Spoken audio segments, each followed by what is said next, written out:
Noisy Pixel. Hello, and welcome to episode 2 of Unqualified Game Chat. I'm your host, Azara Lopez, and with me today is my co-host, Spencer Legacy. Hey, what's up? It's me, Spencer Legacy, the co-host. The co-host now. I think I mentioned last episode that with me today is like this guest. It sounded like I was like calling you a guest, like the permanent guest. But you're not. You're here for good. And I am. I won't let you go anywhere. It's true. I'm right now. I'm chained to this little table, all the way from CA. A lot has happened. A lot has happened this past week. In terms of video games, will we talk about it all? Probably not. But we'll talk. Probably not. Talk about some of it. Before I get into all of that, I just want to say that we are on Apple, iTunes, and Spotify. So if you don't want to watch us on YouTube, I don't blame you. But you can also listen to us, and we can talk you while you lay your head on your soft pillow and drift off to sleep. Nice. Yeah. You can listen to us on repeat. Any podcast before you go to sleep? Back when I was a teenager, I would listen to Final Fantasy podcasts while I napped. And now it's more accidental. So I'll be listening to a podcast and then I'll fall asleep. I won't be like, oh, I'm doing this with the intent. So, yeah. A long time ago when Justin TV was a thing. Oh, God, that is. Yeah, it was a long time ago.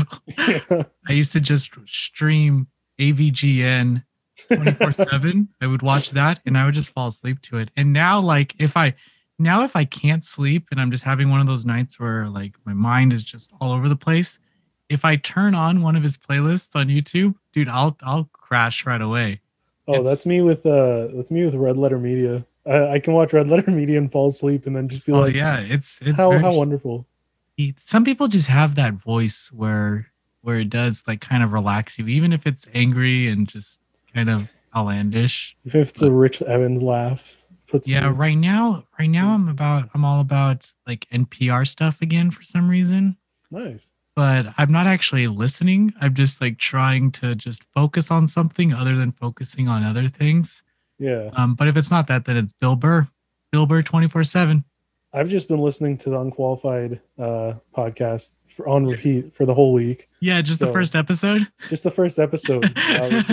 Dissecting yourself, like, not a great face there. Dang, I gotta fix that. Yeah, once you're on camera, everything changes. It's true, especially when out there. We're locked down where I am, so we can't get a haircut. So, you gotta enjoy this. I haven't paid for a haircut since I was about 22. Wow. This one I YouTubed hot Korean boy self haircut. Nice. And so I watched some guy do it and then I was like, I can do that. And then I did it.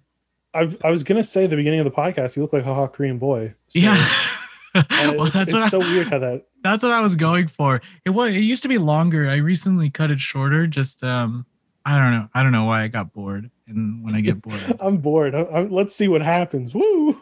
The thing is like if I cut my own hair, I can't get too mad at myself if I mess up because I was like, well, I asked for it. But when someone else does it, like I've been really livid after a haircut. Sometimes I look at myself in the mirror and I can't believe one, I paid $15-$20 for it, and two, I'm stuck with it for another 2 months, and I wanted to just stop that. I have a very simple, just front spike haircut normally, so that you've seen at events and conventions. Oh, so, yes. I know that. It's not hard for someone to cut that. It's very easy, so they never mess up. It's you asked for the little boy haircut. Could I have the little? Yeah, can I please have the little boy haircut? And they say, okay.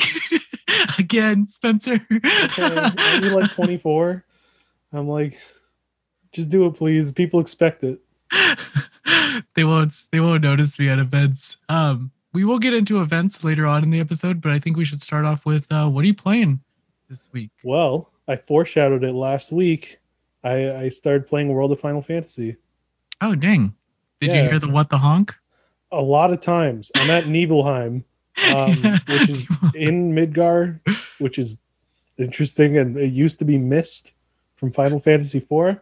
it's very interesting how they mix everything together. But what the honk is, I didn't believe you that it would be like that at first. It would be grating, but then just hearing him be like, what the honk?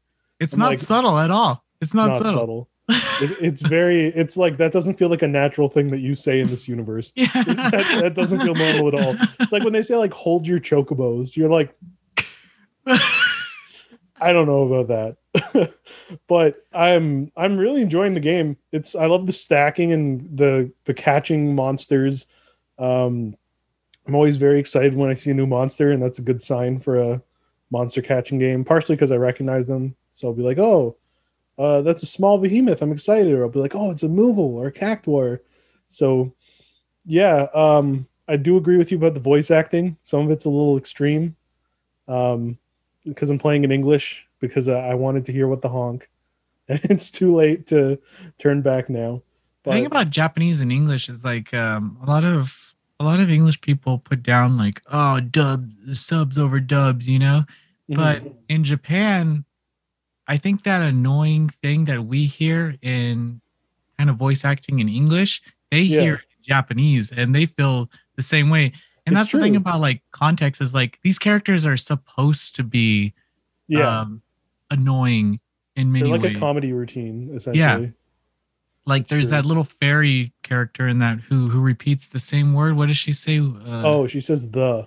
So you're like, this is the crazy. Yeah. And in Japan, or in the Japanese one, she does the same thing.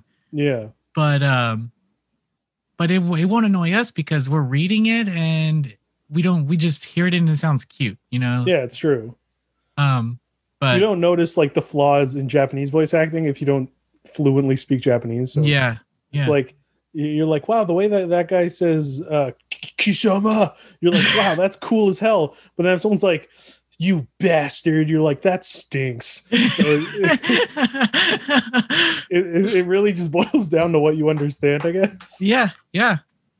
I've been doing the dub thing for a few years now, only because I read somewhere that watching Japanese media and reading subs, you won't experience it the same way that a Japanese person does watching an anime, because you'll miss the facial expressions and like the art. You know, like if you're just stuck reading the subtitles the whole time, you're not looking at the full picture. And that's why I've kind of mostly been gravitating towards dubs. That's where Shonen comes in, because they hang on frames for a long time to pace out, to gap out the page. So you won't miss anything. You'll miss Luffy staring for like 8 seconds. Yeah, you can take as long as you want reading those subs. Shonen subs, perfect. Okay, yeah, you're right. There are exceptions, definitely. Yeah. Is that all you've been playing? Yeah, I finished Black Flag. Good job. And I was like, oh, nice. So then I played Rogue, which was pretty short, but I liked the perspective and all that. So once I'm done World of Final Fantasy, I'll be playing Unity, and I'm happy to be away from boats. So dang, you're on an assassin's kick. I'm like, you know what? While I have time to play stuff, I was like, I own all these games, so I might as well run through them so I can have a qualified opinion. I view playing games in the same way some people view like watching movies, where you play a game and even if it wasn't great, you add it to like your Rolodex of things you know and played. So when you're on podcasts like this, you can reference it and be like, oh yeah, I know this obscure thing. Sure. I know Eureka 7 Volume 1. That's why I do speed runs. I always watch speed runs. Of like games, of like even old games like Medieval. Like I liked that, or Medieval. I loved the ad campaign growing up as that, but I never played the game. So I watched a speed run, and now I can talk on the game because clearly I know everything about it. And it's true. You know the optimal way to play it. Yeah. So I do that. I do that a lot. But yeah, I agree. It's like, and you know, to your point, I think it also, even if a game is bad, the more time you spend with it, like Hyperdimension Neptunia, not a good game, but I ended up platinuming it. And after 20 hours of playing that game, like I liked it. even though like I looked past all the jankiness, my friends making fun of me, like I looked past all of it, and I had a good time. But I can admit that it's not a very good game. So I think the more time you spend with the game, the more you just kind of let it It off the endears hook. itself to you, kind of. You're Yeah, like, all right, I'm invested, so why not? yeah. Once the more time you invest, definitely you start forgiving it for its downfalls. Yeah. And I So what think have you been playing, Azario? oh crap. Well, like you said, this month is kind of a low month. We have some releases early, but a lot of the releases are at the end. Yeah. In the middle couple weeks, there's nothing really there besides a couple indie games. So I've been reading manga, Nice. and surprisingly, I just finished an Assassin's Creed manga, What and a I'm weird yeah, coincidence. I will have that. It comes out next week actually, but I'll have that review up soon of it. It's surprisingly pretty good. It's based in China, Hmm, and I liked it. So nice. read on that next week. I will at Noisy Pixel. At Noisy Pixel. Yeah. What else? What else? Oh, I played Little Nightmares 2, Oh, nice. How's that? and I my review's out right now, On and Noisy Pixel. on noisypixel.net. And the I didn't play the first one until like last month when I knew I was going to play this one. And and just so I can compare it to something. And I never really like I can't believe I let this game go like under my radar for so long. It is fantastic. Hmm. It's Yeah, the it's so, first one's really great too. it's so like there's a linear feel about it. Like there's Hmm. only one real way to get through the game, and I mean you can cut some corners here and there, but you're very much like on this rail to the end. Yeah. If you get caught or if you hit a trap, you were supposed to, and like the checkpoint is like right next to it. So I mean, the next time through, you're not going to be affected by that same trap. And Hmm. they have this recurring chase thing where at the end of every stage you'll get chased by something out into the next stage. But I just love the presentation and the horror beats. Oh, is so good. It's The designs are so good. yeah, it's definitely a nightmare. I was scared during some parts. There were some jump scares, but mostly like I was interested in the relationship between the two main characters. Yeah. I was kind of mad at first because I thought it was co-op, and then I realized playing co-op would have sucked if this game was co-op. Um, and yeah, it was definitely narrative wise. It's silent the whole way, but they find a way to like kind of connect some connect they're piece together what is going on with the world and what your actual quest is. But it's Yeah. definitely there's some areas where you need to stretch and be like, oh okay. But honestly, by the conclusion, and it's a 6 hour game, you can definitely beat it in one sitting. You can maybe play for another 2 to 3 hours to find everything that you missed. Hmm. But um but in that 6 hours, like at the ending, my jaw was like my mouth was wide open, dude. Oh, really? It's a definitely a good game to finish. And it's not too hard to finish because it's only 6 hours long. And that trial and error approach means that if you just have a little bit of interest in horror games, you can play this game no matter your skill level with any game. Yeah. There's no like barrier of entry with it. Like I found that really interesting too. That they didn't make one section, this puzzle's so hard you're never gonna get it. They didn't have anything like that. They really guided you through everything and taught you small areas of the traps, and then they like gave you a bigger one. But everything's very accessible. And Yeah. Perfectly like, accessible horror. yeah, I like the QA team must have did so much on this because like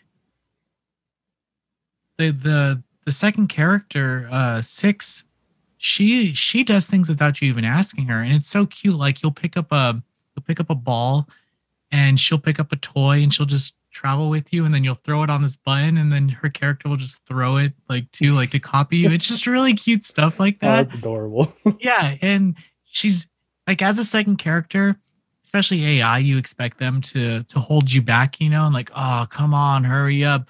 But she Yeah. was in front of me the whole time doing things before I asked her to, like, hey, here's a Wow. boost, like, come on, like it was really good. It was very well designed. Nice. Um Very atmospheric. I'm glad I played it. And it's $25. I mean, you'll Yeah. probably pay more at Burger King for a 30-minute burger. So why not pay $25 for a 6-hour game? Cut out the Burger King for one day and grab Little Nightmares 2.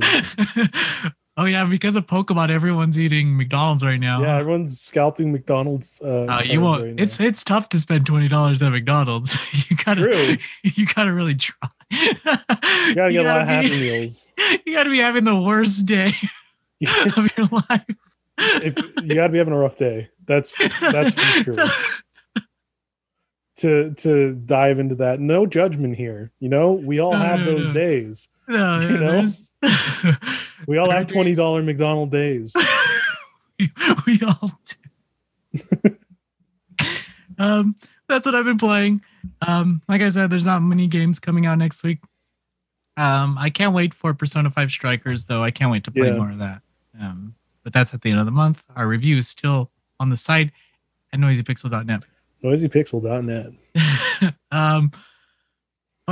But moving on, I wanted to kind of lead us into the Steam Game Festival that took part last week. This is like 500 indie developers put demos of their games up. Some good, some not so good. But we only play good games here, so yeah, we only play the best. we only play the best games. So I want to talk. What did you end up playing? I only got to play a couple, but I played Steel Assault, which was a very short demo that felt a lot like the mid-series Mega Man X games in a good way. They had like the tone down, and the gameplay was really fun in that you have like a whip of sorts that you can hit enemies with in this side scroller, and then you can shoot out a line two ways that you can use to like grapple up things or sideways. So there's a lot of things you can do, but it's all very compact and it's all very easy to do. So it's not a long demo, but it's when you play through it, you're like, oh, this is like the Mega Man X spirit kind of continued on, which I appreciate. I don't really like the name Steel Assault. I literally had to just check my Steam right now to remember it because I was like Steel Force, Steel Strength, Steel Assault. It just sounds generic. It sounds like one of those arena like disc games, like kind of Windjammers. But that's what I was imagining when you say Steel Assault. I imagine like a Windjammers 3D arena game. Finally, isn't Windjammers 2 on the on the Steam Festival anyway? I feel like I've the problem with Windjammers 2 is that I've played it so many times already at events. Yeah, they get events, and I'm just like, just fucking put the game out. It feels ready when I played it, but I mean, I don't know. But when I played it, like we played multiplayer, and I was like, this is perfectly fine. Like, what do you? I don't know. But Steel Assault, Mega Man X. I love Mega Man X, so maybe it's a game that I should check out. Yeah, it feels like one of the PS1 games, but in like without the voice acting. Oh, that was my favorite part. It is a good part, I will admit. What am I fighting for is one of the best lines Capcom has ever made. But so I played that, and I played Despot game. Someone's gonna say it's Despo, but I feel like I think it's Despot. I think it is. Yeah. And it's a very interesting game where you have like a bunch of people, and you get randomized store items that you can equip them with, and you have to guide them through this terrible, seemingly like underground like hellhole of technology where they have to fight these robots and they can all die. You have to feed them. So if you run out of food, you have to send them to a grinder to get more food. And then you can try and power them up by giving them better items or re-rolling stores. And you're kind of like the god above them that's like choosing, oh, I want more humans on my team, or like, oh, I want these items. It's very bleak in a good way. Like it's very good at feeling very uh bleak, like very just dark and hopeless in a fun way. In that the writing in the little bit of writing in the demo is like, oh, these are just humans. You can throw them in a grinder. Meat is meat, and you're like, damn, dude, that's metal.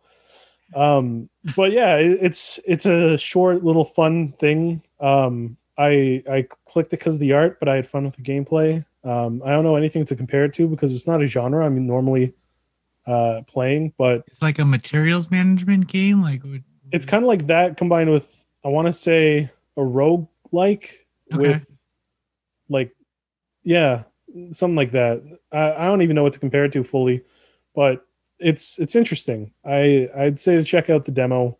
Oh, I think the Steam It's Festival's over already. now. Sorry, but look it up on YouTube, dude. We'll put some we'll on the video portions. You can see some trailers going on. Yeah. But yeah, so that was a lot of fun. Those are the only two I got to check out, but they were very diverse and I had a good time with them. Cool. But what did you check out? I actually only was able to play one game, and that was because I was reviewing Little Nightmares 2 and Galgun Returns. Yeah. So I only got to play one. It was Tasamachi Beyond the Twilight, and it's published by Playism, who I generally really liked their games that they kind of find from the Japanese indie pool. Yeah. And they're just, I don't know. I mean, Bright Memory wasn't good, but I guess that's going to be corrected soon with the new Infinite update. But Playism generally has some good games. If you don't know Playism games, I urge you to kind of look through their Steam stuff because Japanese indie developers rely on them heavily for like publishing in the West, and I think they do a good job. It's interesting. I'll have to look them up. Yeah. So Tasamachi, it's like a 3D platformer, like Banjo-Kazooie kind of, but without the mascot feel. It's just this girl, and she's driving an airship, and then the airship crashes, and then they're like, oh, here's 4 puzzles, and then you got to collect stuff to fix your airship. The demo is pretty short. You do the 4 puzzles, and then you can go into this city and kind of jump around on roofs and stuff. It wasn't that good, to be honest.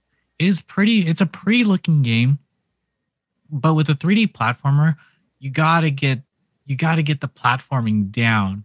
Yeah, you know? it's essential. Like her jumps, there's only one height to the jumps, so it doesn't matter how much pressure you put. Like you're gonna go like, and it's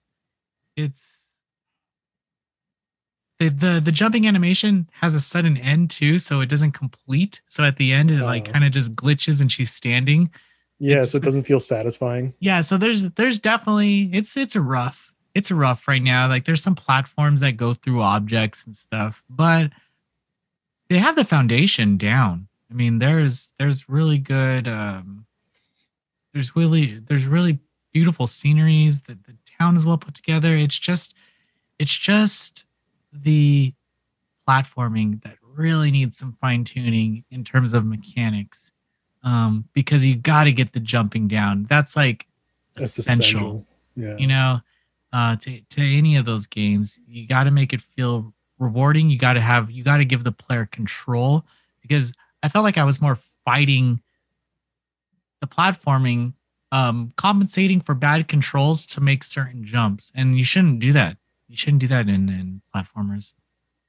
But luckily it's a pretty looking game, and I don't know why I always do this, but when it's a female I shouldn't. Where's this going? For some reason for Japanese games, they always kind of make the camera angle just low enough to look under his skirts. Yeah, there's that trophy in Nier Automata. Exactly. So I was looking for the trophy, and oh god, I just gave you an excuse. I was looking for this trophy, and lo and behold, the camera does go right under there. And they could have designed her to be wearing shorts, because I thought she was wearing shorts, but no, it's definitely a skirt. And yeah, so if that's in there, and then just a very cute looking game that needs to be refined just a little bit. Yeah, just need some work on the core. Definitely, and that's Nice. That's all. So let us know in the comments or in an email. Guess you can for right now you can send to pr@noisypixel.net. If you want to talk about games that you've played, let us know. Maybe I'll set up an email one day. We'll see. Moving on, I really wanted to gauge your thoughts on E3 this year being a digital only event. Last year it was digital only. I didn't like it, but I really want to know your thoughts. Yeah, it's strange. Like it's not an easy thing. Like there's not really an alternative, because it's probably not going to be viable at that point to have an in-person one. And it's the online doesn't quite work for the format that E3 has, I think. It especially aren't publishers not on board yet? I read that. Yeah, they haven't officially announced it yet, because I think they're talking to publishers, but it kind of leaked out that publishers were getting this notice. And okay, yeah. Yeah, no one's agreed. It's not an official announcement yet. Yeah. So I'm not really sure, because I think they'll put a lot of effort into making it work this time, because like I said, it's kind of the only alternative. But at the same time, it's so different and so weird to manage that I'm not sure how it's going to really work. I mean, there's not a lot of details yet, so it's tough to say, but yeah, I'm still on the fence, I'd say. I'm cautiously curious about how it's going to work, because E3 is always the most exciting time of the year normally. So typically I'm stoked and ready. But with the online manner of doing it, I'm not entirely sure where I'm at yet.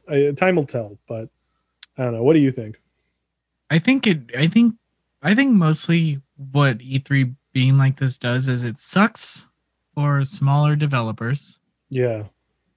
And it sucks for smaller websites.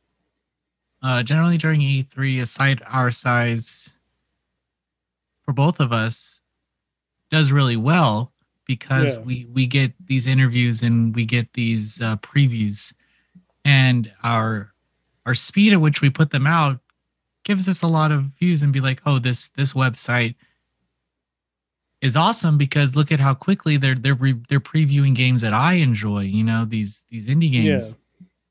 You can get your name out there with best of show and stuff like that. Yeah, you grease some palms.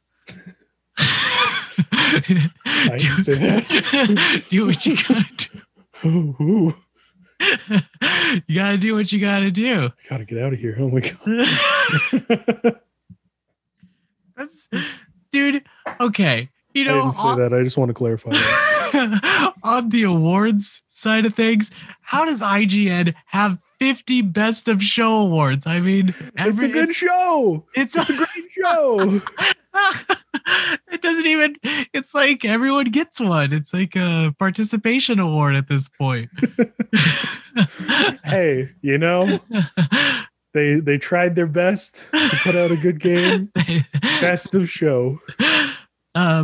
Yeah, you have all of that. But but mostly it's like those previews from those indie developers and us getting access to developers and publishers in that face to face value goes a long way. Yeah. With our readers and with our reach. Um, and it's just it just sucks. It just sucks that for another year we got to kind of gauge. Well, what can we do? I know Monster Vine held a video event. Yeah, last summer we had the Hot Game Summer Showcase, and that's like one way of going about trying to do your own thing, and it's pretty successful, but it's definitely a lot more preparation than E3, like a huge amount more, because you're reaching out to publishers. You're like, oh, do you guys have anything that you'd be fine with us announcing? Then you're putting together a huge video.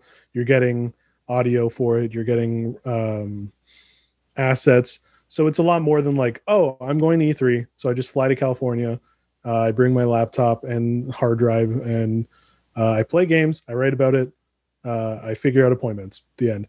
Mm-hmm. So it's definitely like an alternative, but it's one that not every site can do, and that's completely understandable. And typically for the stuff that anybody wants, like they're gonna all be fighting for the big hitters out there. Yeah. Whereas typically Bandai Namco will get overshadowed at E3, but now that it's like, well, it's digital only, so now IGN and GameSpot and all them are like wanting Sega and Bandai Namco stuff. Whereas that's our territory. Yeah, that's ours. Get the we play the hell Weeb out. games. Dude, you couldn't even spell Code Vein before. Yeah, exactly. Come on, guys. You don't even know God Eater, dude. Like, get have out you played of here. every single Dragon Ball game consecutively? No. Yeah, I am that's where I'm kind of like, that's the Japanese stuff, that's my territory, like I don't know. I feel that. I'm okay. One more year. Next year though, 2022. Next year, I got to be able to meet with Azario and Will and Diego and Austin and go get drinks and food. Mm-hmm, I miss the boys. I miss the boys. I miss seeing the Kamurocho arch every E3 that Sega sets up. Yeah. I miss Bandai's huge Dragon Ball stuff. I miss saying something that I will regret to you guys that makes me look like a complete asshole. I think over PAX East, I just got on Metacritic and I kept telling you guys. Oh yeah, you're like, we're on Metacritic, and then you're like, we got an interview with Kamiya because we're on Metacritic. And I was like, I want an interview with Kamiya. Why aren't we on Metacritic? Oh. No, it's all good, dude. Don't worry about it. That's where I'm at. I'm an asshole, and I want to be an asshole. And in person though. In person asshole. But that's definitely like E3. You know what? I'm gonna be honest with you. E3 doesn't upset me as much as Anime Expo does. Oh, I miss anime conventions. Like Anime Expo's not gonna happen. I mean, Japan won't even let people fly over here right now. Yeah. Like, we just have to face that Anime Expo is not gonna happen this year. And that's very depressing because one, ain't no press at that show. It's true. So when I go, I'm the only one there, and I don't have to see all the fake media that I'm typically have to pretend to appreciate. Not naming. I'm just joking. I'm not that bad. I'm not like Monster Vine. Yeah, go to monstervine.com. Fake smile on. Yeah, I love Anime Expo though. I love because the Anime Expo compared to E3 is like Anime Expo, the fans there, they're hella fans. And I just love you're right about that. Interacting with those nerds. And it's true, it's our people. It is. It's definitely a different show, and I definitely like Anime Expo, and I guess we're just gonna have to wait. We're gonna have to wait. I miss shows. PAX seems to be going on, but I doubt that's gonna happen. Yeah, they sent out that email, and I was like, "Nope, that's not happening." maybe September, but not June. Like True. yeah. Sorry, Boston. Not June. Sorry, Not gonna Boston. happen. Maybe September show. Maybe. But that's a We're big maybe. in my country. We're hoping to have 90% vaccinated by September. So We have 10% right now. we have. I think we Vaccinated. have less. Yeah, I think we're we're less per bigger. capita. We're not doing as And we're good. cooler. Yeah, but you don't get to shovel snow. So Hey, that's right. That's right. I live in another California win. though. I feel like I'm sheltered from the woes and the everything of the world, and we're just in this little shell of You don't like have to brush off your car every morning from snow. yeah, You and I'm right in scrape ice between off the windows. LA and San Francisco. So I'm like right in the middle of California. Nice. Kind of One blocked day I'll away. come out there. One day. One day. One day I won't Um, be the yokel Canadian boy.